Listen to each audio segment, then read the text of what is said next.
to. All right. Good evening, everybody. Welcome to Emery Solutions Canada, um, where we talk a lot about how we can break through in IT. And we also have a couple of products and services. So please keep an eye. Yeah. So good evening, everybody. My name is Anu, and I'm with Emery Solutions Canada. The way this day one class is going to be going, I'm going to be talking to us about why cloud, why are we talking cloud? And then when I'm done with that, we'll now do a very little demo. Probably create an AWS account and then something to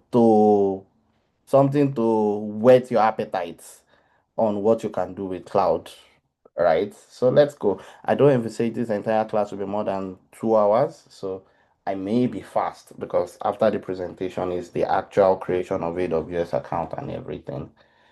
All right. What is the cloud? Let's start with it.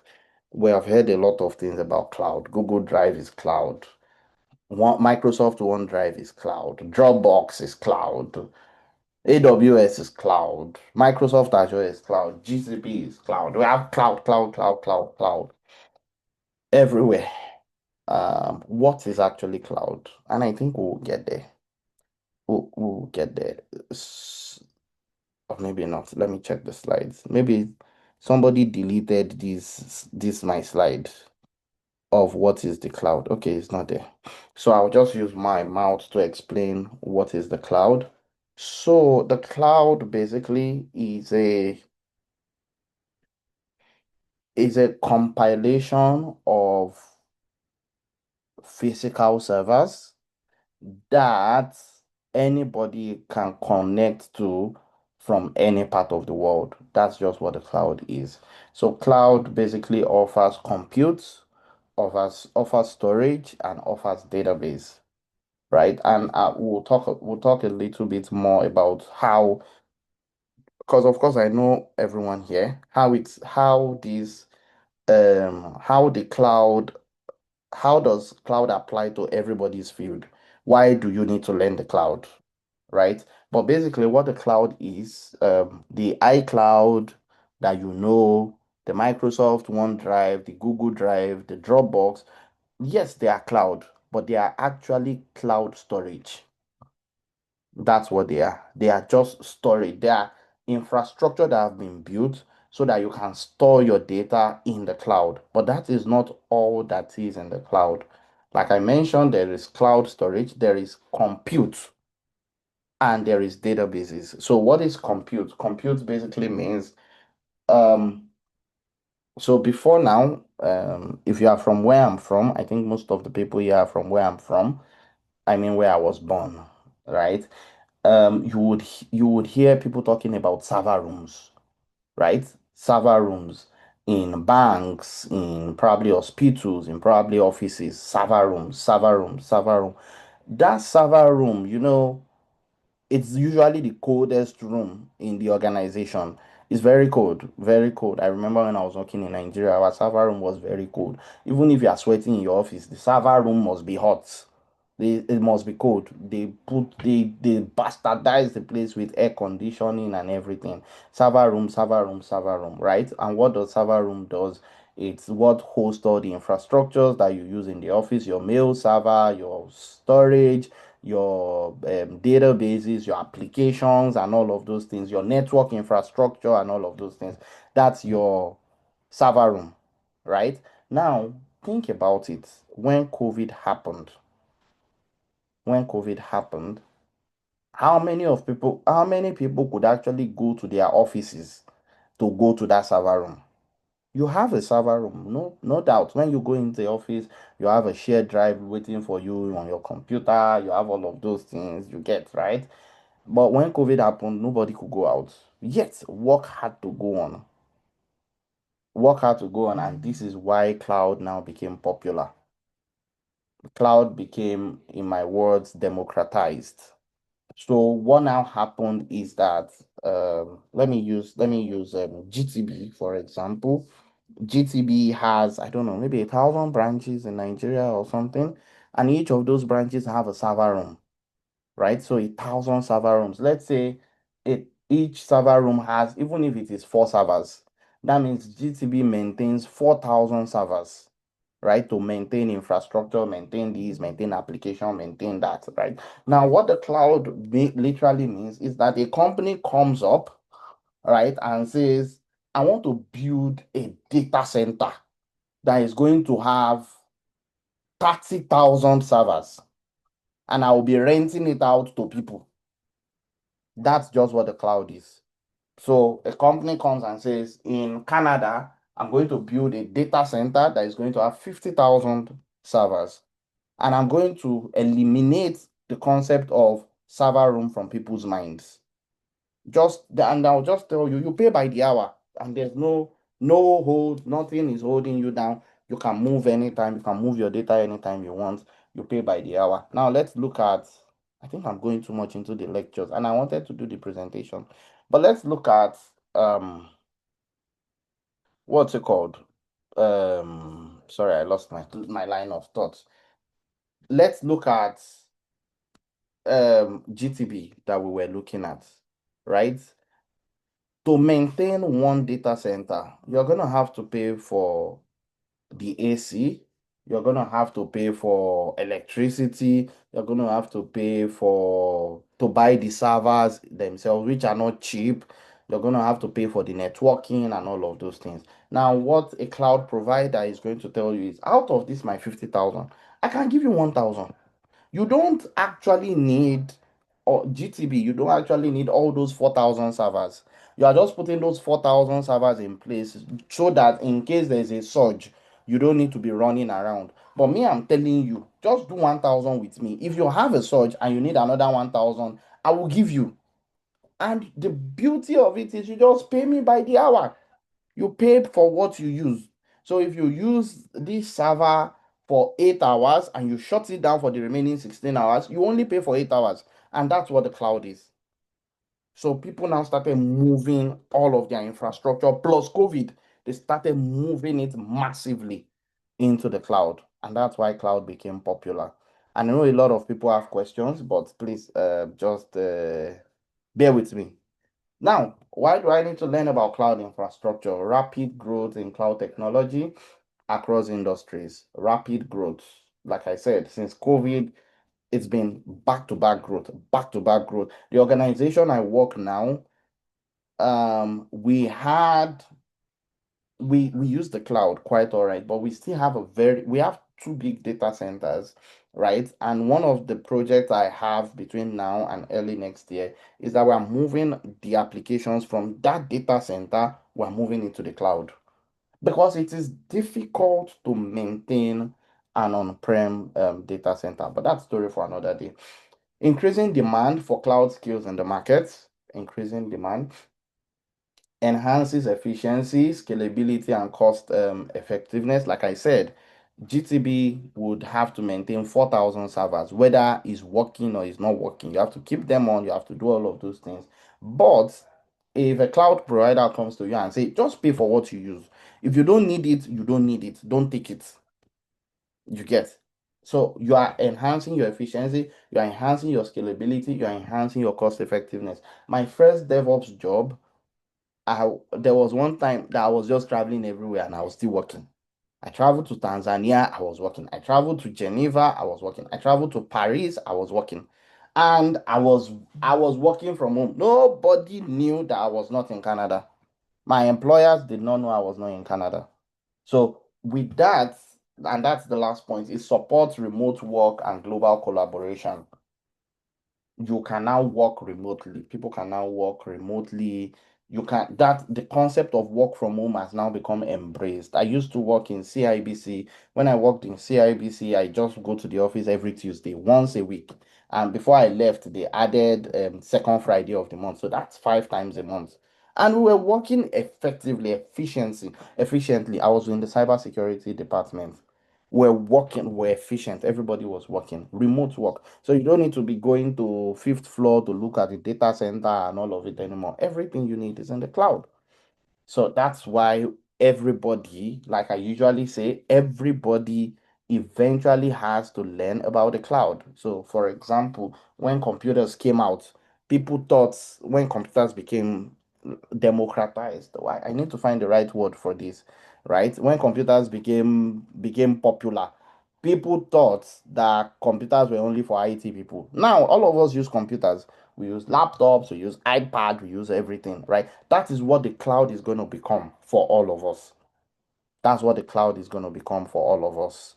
So we need, whether you are a lawyer or you are a banker or you are a nurse or you are this thing, everyone eventually needs to learn about the cloud. In short, let's not even go far. Everybody does SaaS now. Everybody does software as a service now. They don't even give you application. Even Microsoft Word is now SaaS. Netflix is SaaS. Then everything is SaaS. It's subscription based. Is software as a service. So if you want to at least do anything in the IT space, you need to understand the cloud because all those SaaS they live in the cloud. And if you want to, for example, I don't know if there's anybody who is customer support here. If you want to move from being just normal customer support to technical support, you need to understand the cloud.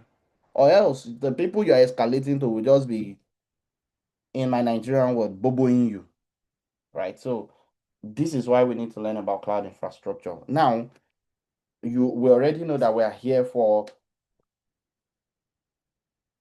Sorry, I have to take some water. We already know that the title of this training is AWS Cloud Training. Why are we choosing AWS? There are a lot of popular Um, there are a lot of popular cloud providers. Microsoft Azure, I mentioned that. Google Cloud Platform, GCP, and then there's AWS, Amazon Web Services. It's the same Amazon you know, in case you don't know. Amazon, the same Amazon you buy from, right? Amazon just they diversified into the cloud market. They saw an opportunity where anybody did not, and they dominated the market. Now Microsoft and Google Cloud are trying to catch up. They're trying to catch up. But AWS has more service. So I have used all of those services, and I can tell you AWS is the most flexible of all. And I have both AWS and Microsoft Azure certifications. And I'm telling you, if you have an AWS certification, having a Microsoft Azure certification wouldn't be difficult at all. It wouldn't be difficult. So, why AWS? AWS is a leader in cloud computing with a comprehensive suite of services. It is trusted by millions of customers worldwide. A lot of people use AWS. There was something about the previous slide I wanted to talk about. Yes, global collaboration. I was going to talk about the fact that this afternoon I had a deployment. I was working. I was going to deploy a software for India, for our office in India. And I'm here in Canada and I'm working with the team in India. Why, how is that possible? Because of the cloud. Because of the cloud. So I just wanted to mention that. Let me go back to my AWS. Yeah, AWS is trusted by millions of customers worldwide, and they have a wide range of tools and solutions for various needs. Wide range of tools, a whole lot of tools. So, and they also have a lot of locations. So my when I tell you where I work, just keep it to yourself because when I mean where I work, it could be different places. So where I work, we use GCP, and the application that we're supporting is like $1 billion application. We have a lot of customers. We have Alibotin, we have Shell, we have Ashok Leyland, we have Tata, we have General Electric. We have a lot of customers, right? There was one I was working for. There's this German company. I think they are popular as well. So we have a lot of customers, right? That product, because it's $1 billion product and because it needs a wide range of distribution, the product actually runs on GCP. But because of data residency, there's something they call data residency, where the data that they are storing has to live in the country. they had to implement some AWS services. The organization is majorly GCP. Most of their projects run on GCP, but we have AWS in certain locations like Dubai, because GCP does not have a data center in Dubai. So we had to employ AWS services to give us instances with servers to host our data in Dubai. So AWS is quite, I'm telling you, if you can learn AWS Cloud, if you can follow through with this training, do your certification exam, emphasis on do your certification exam, because that's the crowning of this course. This training requires that you do your certification. You are learning the cloud, you are learning the software development life cycle, you are learning artificial intelligence. Like we said, it's a bonus for this set. I'm hoping we can continue to give it as a bonus. You are learning generative AI and all of those things. Also, our joy is that you earn the certification, because you already know many of everybody here is old in Canada, except someone that is here that is not in Canada. Canada is a certification stricken environment. Before you can do healthcare, they want to see certification. I was talking to someone today. I wanted them to help a brother to help them get a job, and I was like, "Can you get a job without certification in healthcare? Just simple healthcare job." She said no.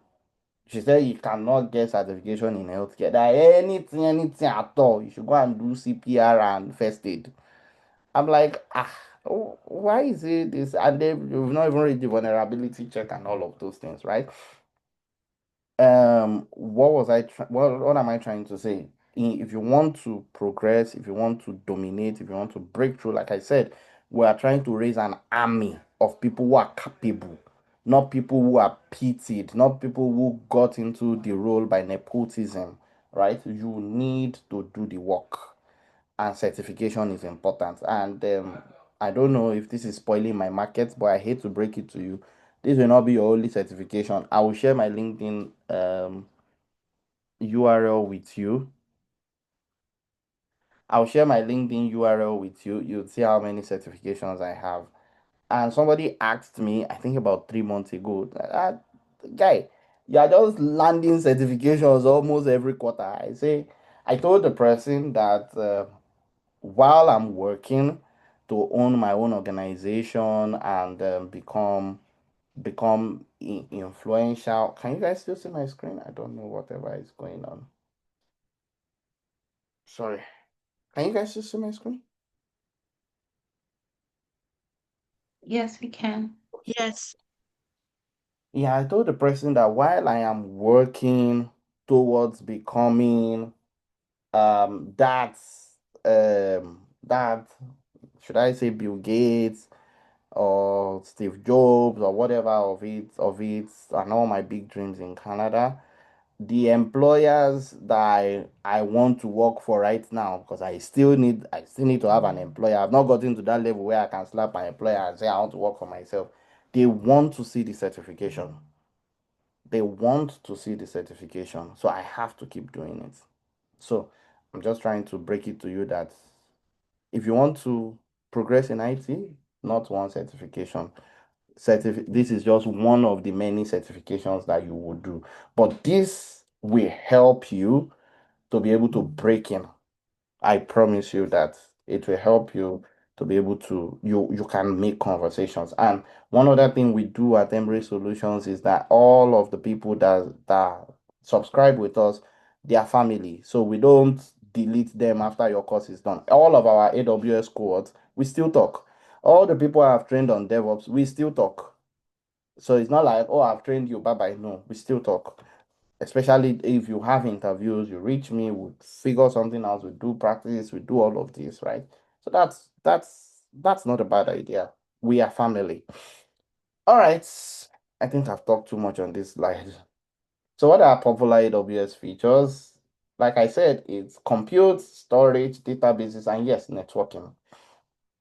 So popular AWS features compute, EC2, Lambda, then storage, Amazon S3, Amazon EBS, these are storages. Then databases, Amazon RDS, Amazon DynamoDB, there's Amazon DocumentDB, and the likes. There are a lot of database services. Then networking, there's VPC, there's CloudFront. Networking is actually a big deal in the cloud. It's a big deal in the cloud. All right, let's continue. So, let's look at a few AWS success stories. AWS success stories. I'm happy to always talk about these parts. But before I talk about it, um, can somebody tell me, can somebody tell me? Let's say I want to set up a Netflix today. Let me just throw it out there. You don't have to unmute because everybody is still shy. Can somebody tell me how much if Netflix was going to buy servers? And before you answer, Netflix is let's just check. Oh, Netflix net worth. Oh my God. Oh my God. This is this is mind blowing. Netflix is a $514 billion company. $514 billion company. And let me also Google how many servers does Netflix have. Let's see if Google can guess this. Wow, 18,000 servers. This is amazing. Don't look at this part yet. Don't look at this part yet. Don't look at AWS yet. So let's go ahead. So, can somebody tell me how much it would have cost Netflix? Let's even say, oh, we're starting small. We want to start with 5,000 servers, right? We want to start with 5,000 servers. How much would it have cost Netflix in terms of infrastructure to set up 5,000 servers? And then I'll tell you how much they actually spent. Well, I will guess how much they actually spent.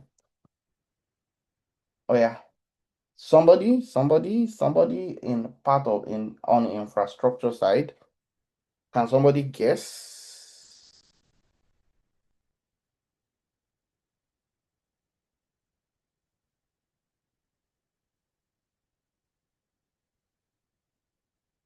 Somebody typing in the chat?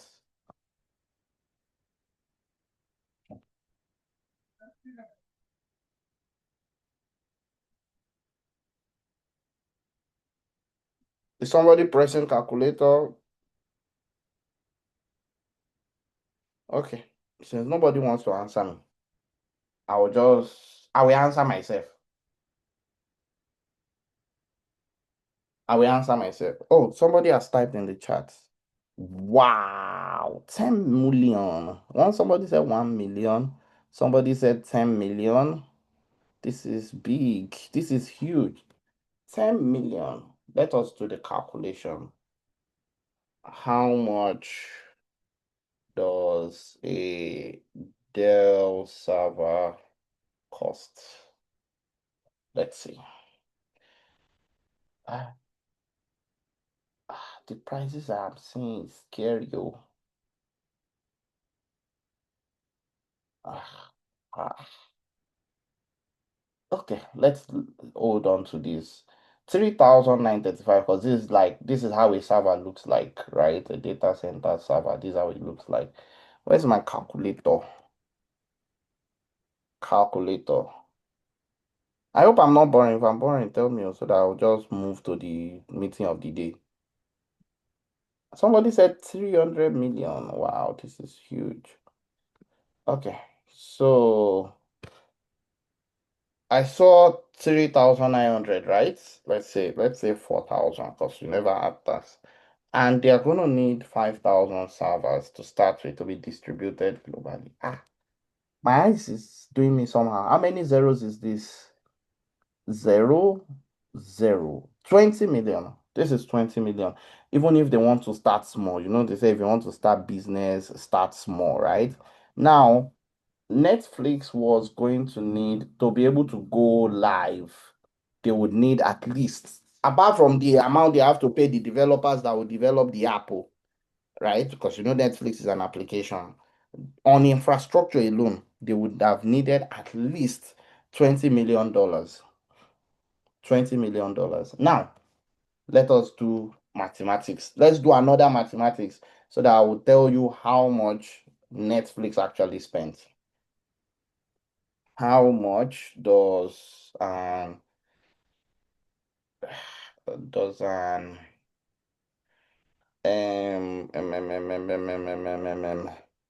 T3 2x large costs per month?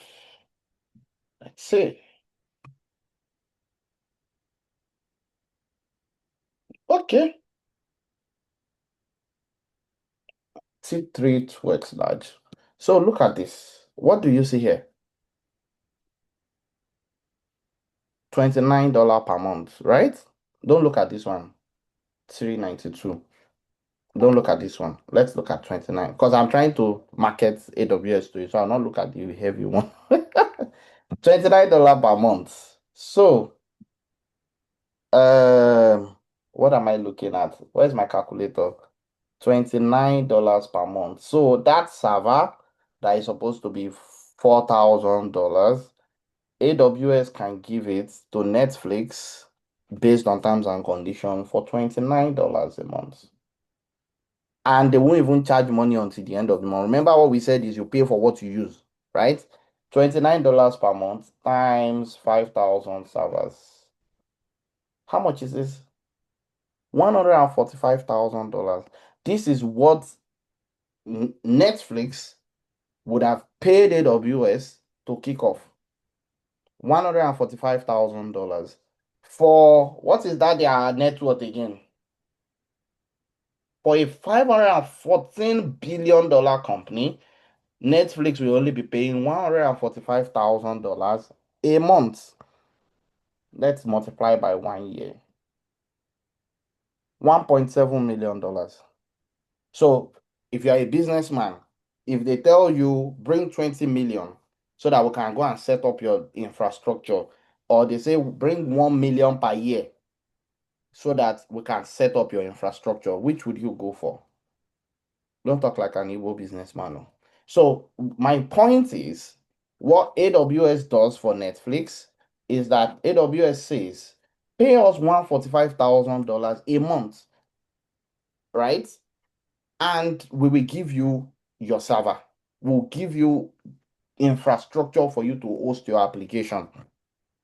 No conditions. Well, so certain conditions are there because they will be using reserved instances, right? Which is like 1.7 million a year. So Netflix would make in that 1 year, Netflix is going to make maybe $2 billion and they would spend, yes, $1.7 million on cloud infrastructure. Which would you pick? Locking down 20 million, you know that you have to pay for utilities, right? You have to pay the electricity bills. You have to pay for the cooling system. You have to pay for fire system. You have to pay for insurance. You have to pay for all of those things on top of the 20 million. I'm not adding manpower because in the cloud, you also have manpower. That's why we're here, right? We want to become manpower for the cloud. So I'm not adding manpower. But all of those things, by the time you pile it up, maybe that makes it 25 million or 30 million. But AWS is telling you that bring this 1.7 million. You don't have to pay for utilities. You don't have to pay for electricity. You don't have to pay for insurance. We pay all of that, but we give you that same server. The only problem is you pay us per hour. And this is one of AWS success stories. Netflix is one of AWS biggest customers. Let's ask Google, how much does Netflix pay AWS per year? Let's see, how much does Netflix spend on AWS? We could be lucky. It's a closely guarded secret, but monthly cost between 9 million and 27 million. They are now spending over 1 billion, right? And then, so let's say 27 million cannot reach 1 billion now, abi? Now let us say how much does Netflix make a year? You see, they make $39 billion a year, and they only spend 1 billion. Even if we are nice and we say they spend 1 billion, they only spend 1 billion. By the way, Netflix does not own any servers. Let us ask that. As of last I checked, does Netflix own any servers?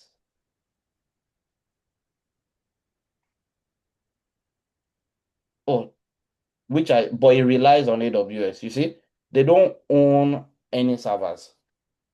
They don't own any servers. Everything they do on AWS.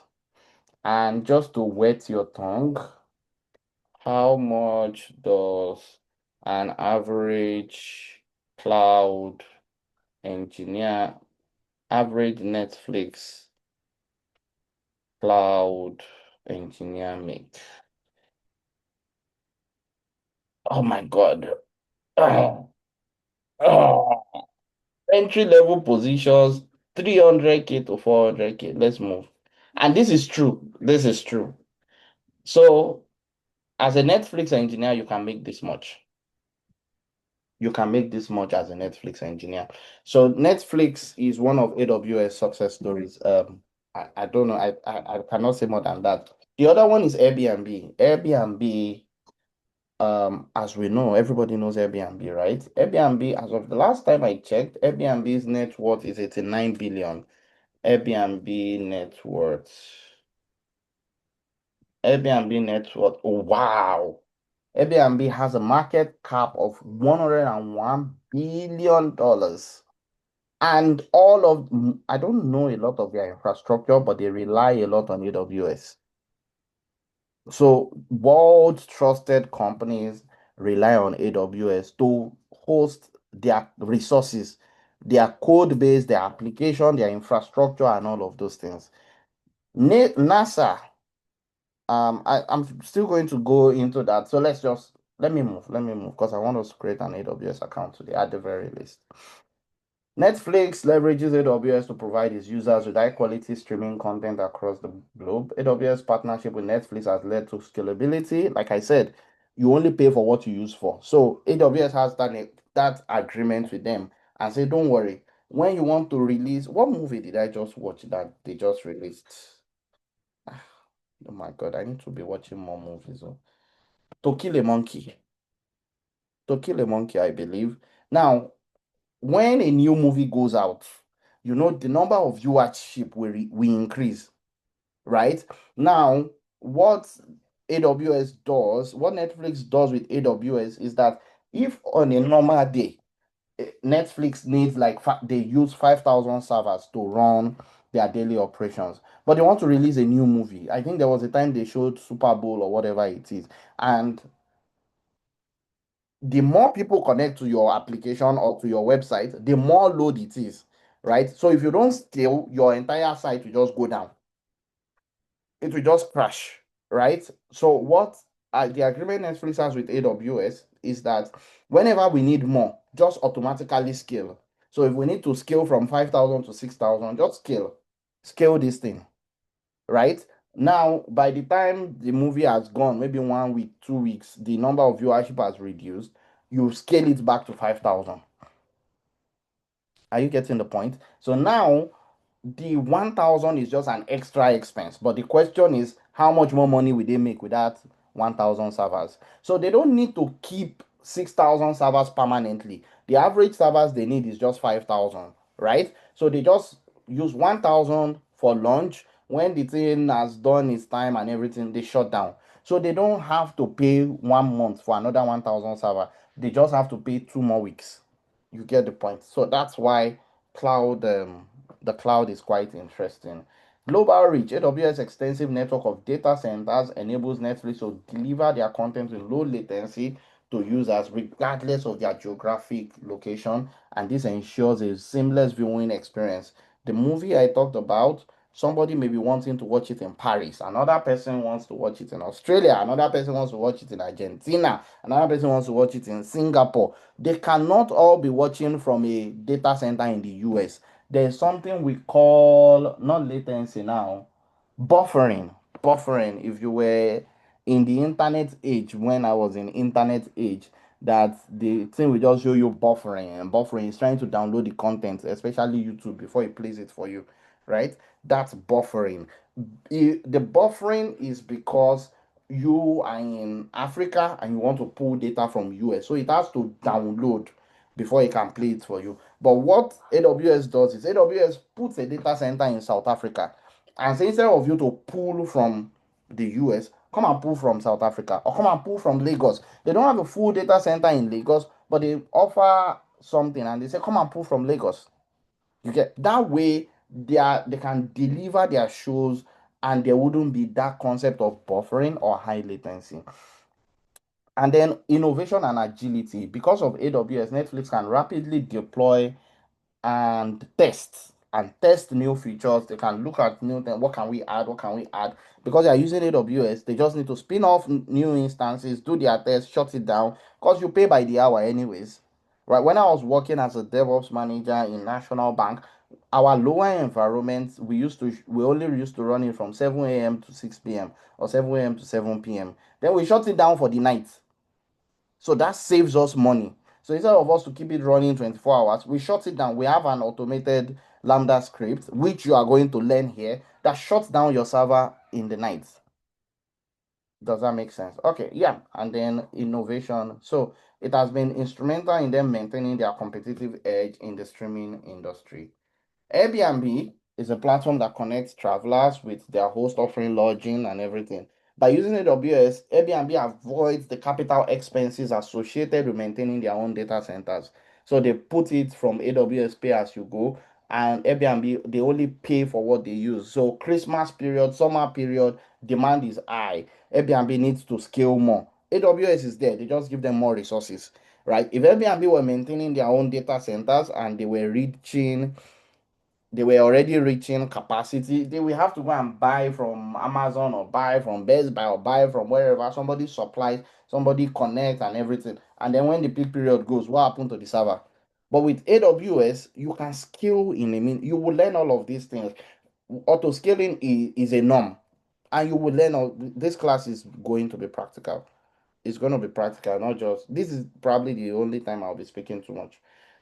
Rapid innovation, you can quickly deploy, and data analysis. Airbnb relies a lot on data analytics. I run an Airbnb in my house, so I know, right? So there's this thing called intelligent pricing.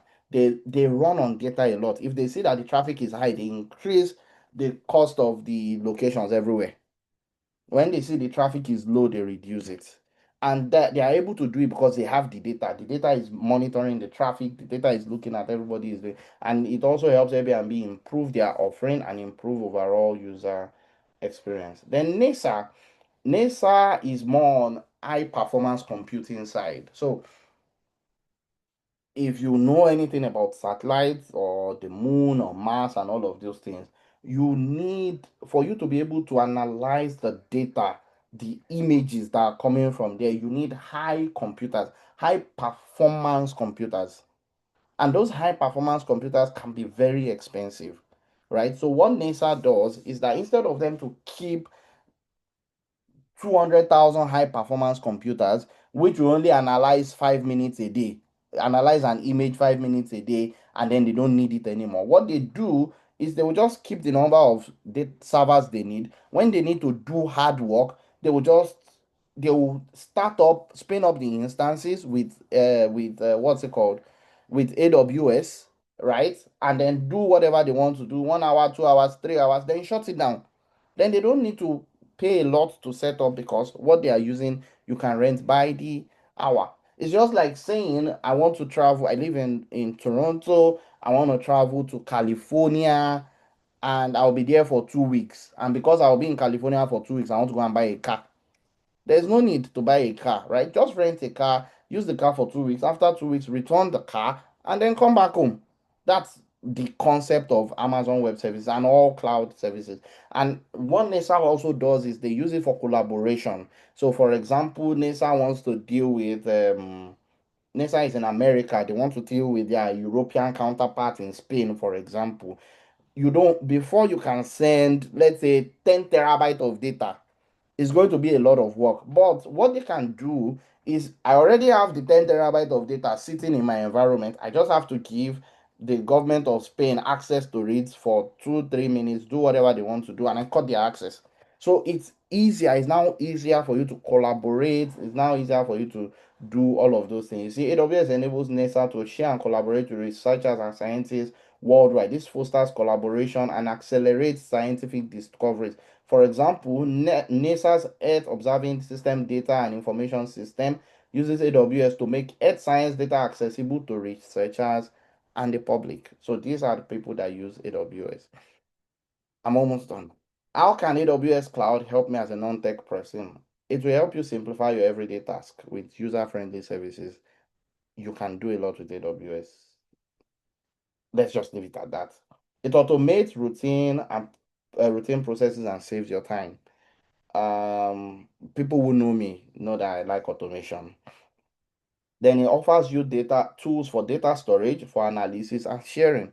Like I said, you don't want to go and buy a big laptop because you want to do analysis. Just put your data in the cloud, rent an instance for 1 hour or 2 hours, pay $1, just $1. You can do all the work you need to do, right? And that's all. And then enhances productivity in non-tech field like education, healthcare, and finance. Like I said, everybody will be moving to the cloud. Airlines, you know, everybody uses computer, everybody's moving to the cloud. Banks moving to the cloud, everyone moving to the cloud. Where are the what jobs can my cloud knowledge be useful? Cloud support engineer, I talked about this. You can assist customers with cloud-based issue. Monitoring technician, you can monitor cloud infrastructure, performance, and availability. Like I said, SaaS is the order of the day. Before I did my deployment, I told you I did for India today, there were customer operation guys, or what do they call those guys? I always forget what they call them. There were customer operation guys, and these guys, um, the only oh, sorry, I call is coming in. The only thing they need to do was just to disable Dynatrace for me, which is a SaaS service. But I had to wait for them, right? So because they already have understanding of SaaS, they have understanding of the cloud, it's easy. They can even make conversation with me because one of the guys, when I told him, he said, "Do you have?" What did he tell me? He asked me a question, and I answered him as a professional, right? That means he understands a bit about this professional work. Then cloud solutions architect, right? You can design and implement cloud solutions. You can be a DevOps engineer. Sure, that's what I am. That's what I am. Automate and manage cloud deployments. IT project manager. If you're an IT project manager or a project manager of any kind here, you need this certification. I'm not even going to, I won't convince you too much. You need for you to be able to oversee projects, software as a service projects, software development lifecycle project, you need the cloud.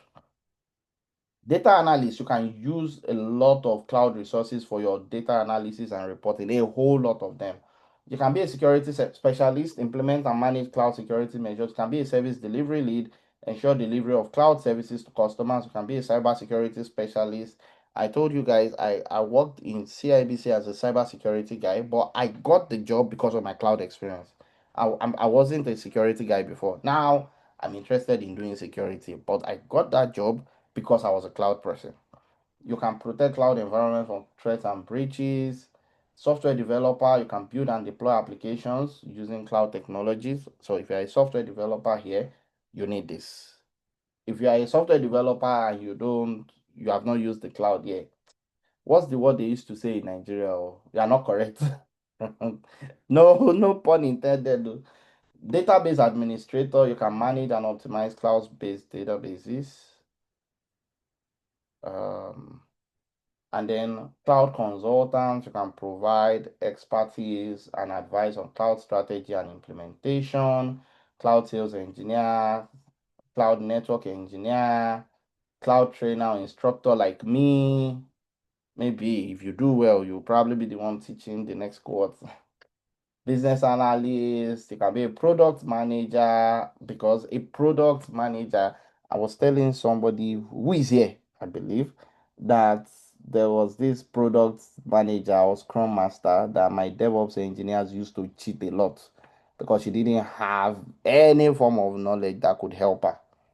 She didn't have any form of knowledge that could help her in the cloud. So they would just tell her, this work, it will take 3 weeks. She too will write it down that the work will take 3 weeks. Because she hasn't seen what they do. She doesn't know what they do.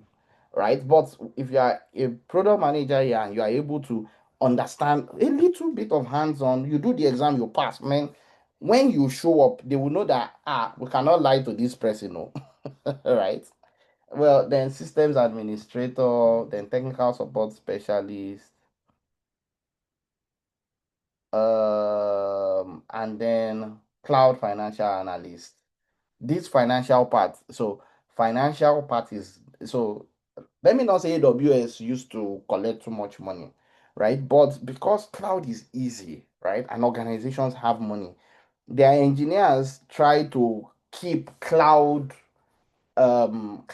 infrastructure running for longer than they should, right? So when I was working in, and you hear a lot of National Bank, because that's one of the jobs I love the most. When I was working in National Bank, there was a department that reached out to me. The department was called FinOps, Financial Operations. That's Cloud FinOps. And they came to me and they say, hello, DevOps manager, you are spending $180,000 per year of cloud resources you don't need. And I'm like, what do you mean? They're like, these instances have been running for months and nobody has used it. Why do we have them running?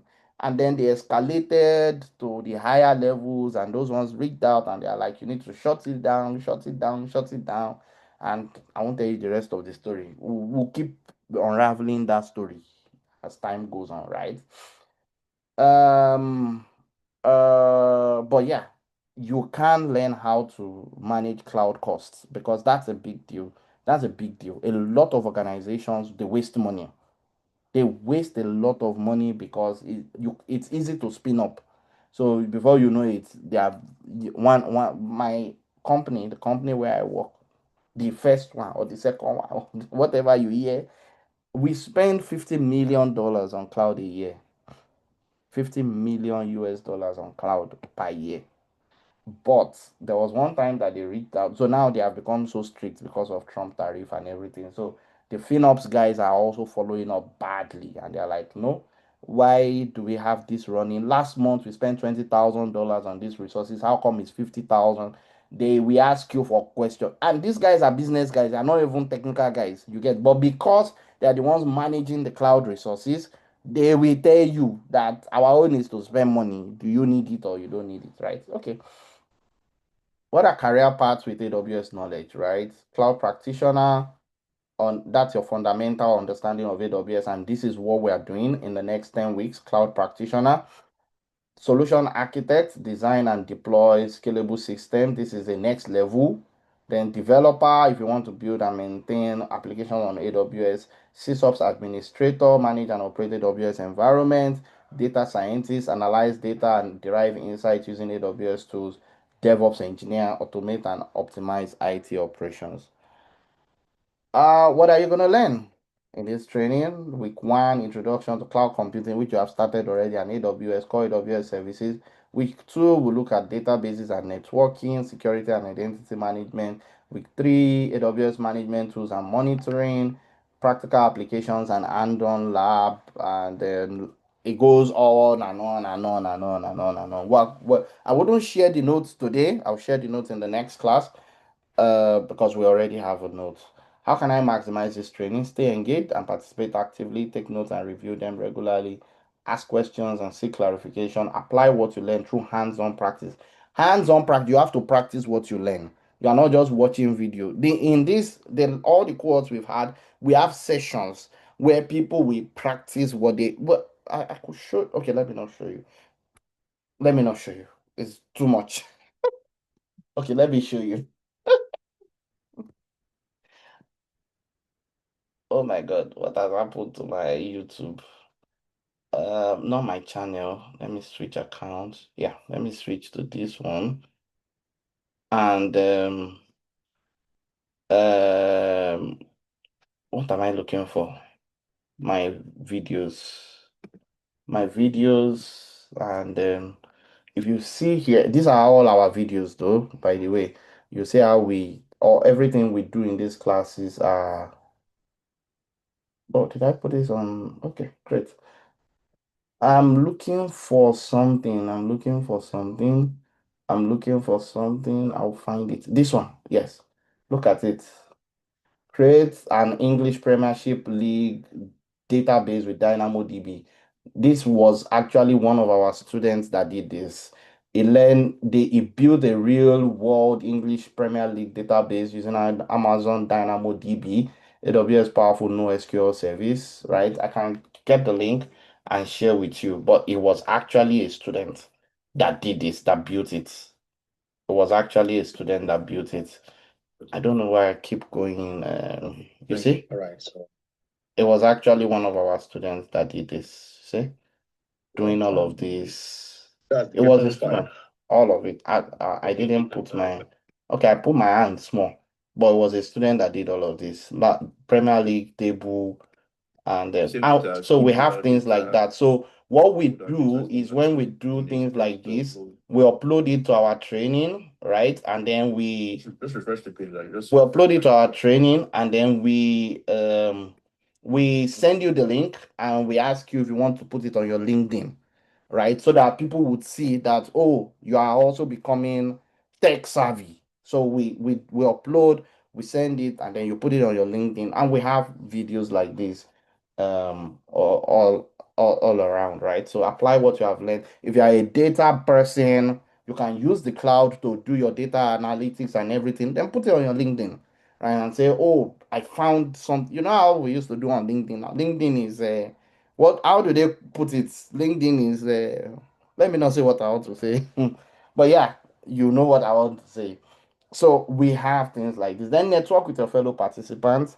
Join the WhatsApp group. I promised to share the link here. So if you have not joined the WhatsApp group, that means you have not confirmed to me yet that you want to do this training, right? So join the WhatsApp group network. You are not alone, right? We are here to grow together.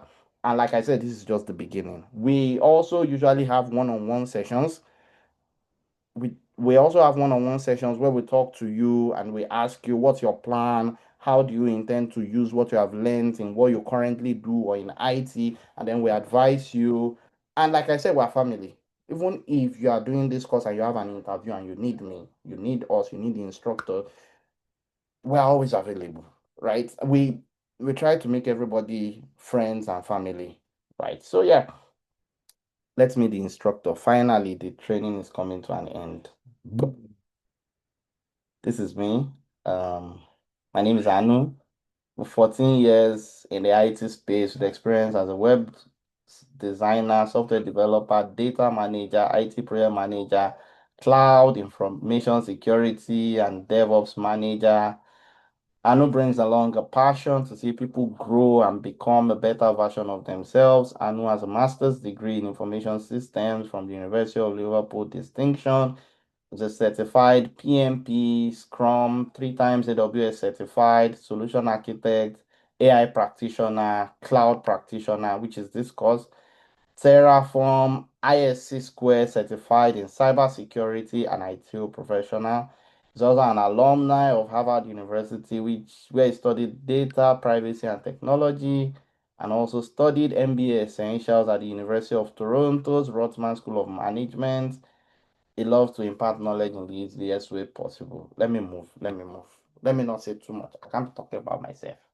Yes, this is our second instructor. Eric Ohiria is an experienced cybersecurity professional with almost 2 decades of IT experience. For over 2 decades, Eric has been dedicated to helping youth reach their potential. He holds a BNG and MNG in telecommunications. He has earned 3x AWS certification, solution architect, system administrator, and security. He has 2x ISC Square, CISSP, and CCSP, as well as certifications in Splunk, CCNA, ITIL, and ISO 20000. As a cloud security professional, he aids organizations in significantly enhancing their security posture through secure architecture design, comprehensive assessment, and effective risk prioritization and remediation.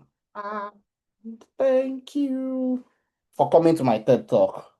Um, wow. I think this is the part where I talk about the commitment. Oh, I'm recording. So I wouldn't talk about your financial commitment in this recording because I'm going to put it on YouTube. Any questions? Any questions? But for the financial commitment, just know that we are doing promo. Is that what they call it? We have a discount. We have a massive discount. Any questions so far? Please feel free to raise your hands, ask your questions, please.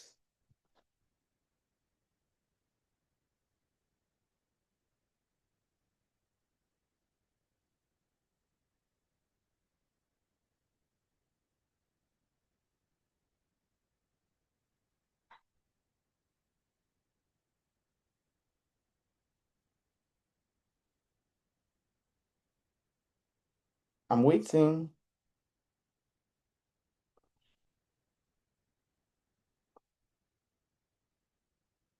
I'm waiting. Yes. Good evening, sir. Okay, please, I want to ask, what's the minimum equipment? By equipment, I mean the laptop you need to do all this, by way of capacity. I know I just tried to upgrade my own recently. I was using the what do you call it? I think I've just switched to the SSD. I also intend to maybe buy something online that can be faster and be probably work better for me. Maybe to have two laptops at home as well, so I can have one at all time for myself. That's one. Number two, when you talk about hands-on training, like practical sessions, how is that going to be? Because for me, with barely just taking a step into this world. Of course, I started something with data analytics recently, and yeah, essentially, I wanted to discuss that with you. So but I think I need more of the practical. For those who are already in the IT space, like yourself, it may be easier for them to navigate all this and just do things on their own. But for us, for me personally, maybe I may need some, um, guidance as before I gain a heads up on all that. Thank you. Thank you so much, sir. So, first of all, number one, like I said, the word I use saying we are family is not actually me trying to sugarcoat. Everybody that has trained with us, we still talk till today, right? And like I said, we're trying to build an army. So whatever you do, data analytics, business analysis, whatever it is, we have something for you in terms of gaining more experience. We've had people, even today, they referred someone to me and say, hold that guy tight. He must come into the IT space, right? So we don't let people go. Whatever your IT goals are, we help you with it. And also happen to be an IT person, actually. I happen to be a data person, I mean. So I have not just practiced in Canada. I have a good experience on how data analysis works and everything because I did that for about 10 years of my life. But yes, we have people. We have when we come in, we'll be able to tell you more about how this will help, how we can help to sharpen your data goals. We have people that are data guys, and because they did this certification, they got new jobs. They got upgraded in their place of work, right? I met one of them in our picnic we did yesterday, and he was already telling me, I need to go up. I'm like, this guy, maybe they just promote you. You even do testimony, they promote you. How did he put that testimony? But yes, he trained with us in the first set and he's doing well in his career, and now he wants to go up. So he's still talking to me, right? So and he doesn't have to pay me for that, right? Because we are family, right? So that's just what I'm trying to say. In terms of your computer, in terms of your system, the beauty of the cloud is that all you need to have is a browser or maybe VS Code or some small apps, because the computer that will be doing the heavy work for you is actually in the cloud, if it makes sense. So it is not your computer that is doing the work. It is the computer that is in the cloud that you are using to do that heavy work. You want to run what's one of these data analysis tools? Hadoop, I believe, Apache Hadoop. You want to run an Hadoop job that requires a large infrastructure and it's going to take time. You don't need to stress yourself. Just connect. All you need to do is connect to the server, run your job on that server, and all the power is there. The deployment I told you guys I did today, I only had an SSH instance, just the small software was what I used to do all my deployment, and Google Chrome browser. That's all I used. And like I told you, we're managing $1 billion application. And any laptop could do it. I could even do it on my iPad. So in terms of infrastructure, just have a laptop that can do Zoom for these classes, of course, that has a browser, Google Chrome most preferred, or Microsoft Edge, and can you can install anything that can you can install Microsoft Word on. Just you'll be happy. Although for the AI component, remember I told you a bonus is that we're going to be training on AI. There's this tool we use, Cursor we use it. It's an AI component that helps us to write code. That concept is called vibe coding. So we'll be we'll be entering inside that. This also does not take a lot of space, but if you run too many of it, so if you see my own now, I'm running. I was running up to 6 of it, so my MacBook is hot. But yeah, if it's just a normal laptop, you will still work. And of course, if you want to containerize, okay. So if you want to really go into the AI world, AI takes a lot of computing power. I would not lie to you about that. If you want to really push into this AI world, AI takes a lot of computing power. But let us start with this cloud first, and then we will get there. Okay, thank you. Yes, sir. Any other question?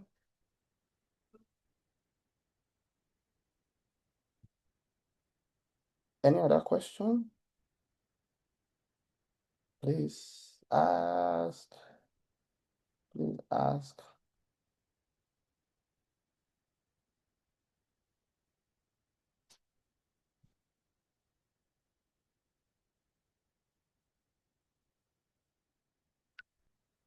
Please. Okay. Just somebody just type something. Just type it's great or okay or I'm learning or I'm ready to learn. Just type something so that I know that you're not sleeping. Just type something. We are 8 people here. That's me plus 7. So let me see at least 4 comments. Somebody has asked questions, so let's see. Okay, ready to learn. Any other one? Good class. Okay, learning a lot. Okay,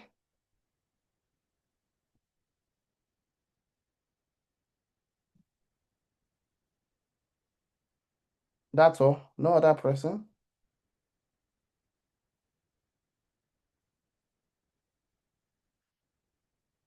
Okay, so it's 9:16 and let's go. So it's time for us to do some hands-on practical. So, and what we're going to do first of all is to create an AWS account. I'm going to need someone who does not have an AWS account to share their screen. I have an AWS account, so I cannot. But I'm going to stop this recording and start recording again because, like I said, this one will be on YouTube and it will be public. The other part is our class. That won't be public. It will only be shared with those that are in this class by your email. So if you have not registered, please register because that's where I'm going to pick your email from and I'm going to share with you. And please let it be Gmail because it's on YouTube. Um, so I've stopped sharing. I'm going to stop recording.